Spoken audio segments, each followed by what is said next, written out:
Hi, I'm Matthew. Welcome back to Kids Matter. In today's video, we're going to turn our Bibles to Daniel chapter 1 and learn about the story of Daniel. But before we start the story, remember to like, subscribe, and turn on post notifications. Now we can get into the story.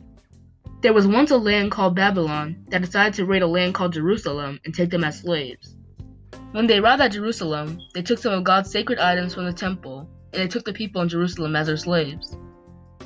The Israelite prisoners were forced to march back to Babylon with the soldiers. One of these prisoners was a man named Daniel. When they got to Babylon, King Nebuchadnezzar told his chief of staff Ashpenaz to pick the best of the prisoners and to teach them about the ways of Babylon, and some of the men that were picked were Daniel and his friends. Ashpenaz also gave Daniel and his friends new names.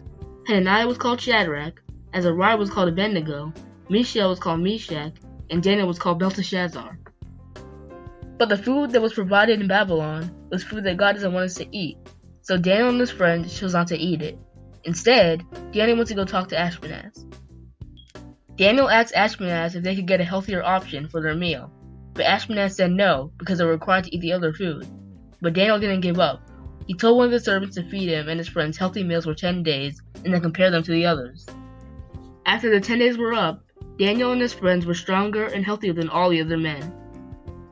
Then, Daniel and his friends were brought to the king, who was very impressed. The king rewarded Daniel and his friends with a higher place in the kingdom. But the story isn't over yet. Part 2 will be coming soon. But until then, let's reflect on what we learned. Today, we learned that God will always come through for us if we are faithful. Thanks for joining us on Kids Matter. Don't forget to like, subscribe, and comment down below what you learned. See you next time!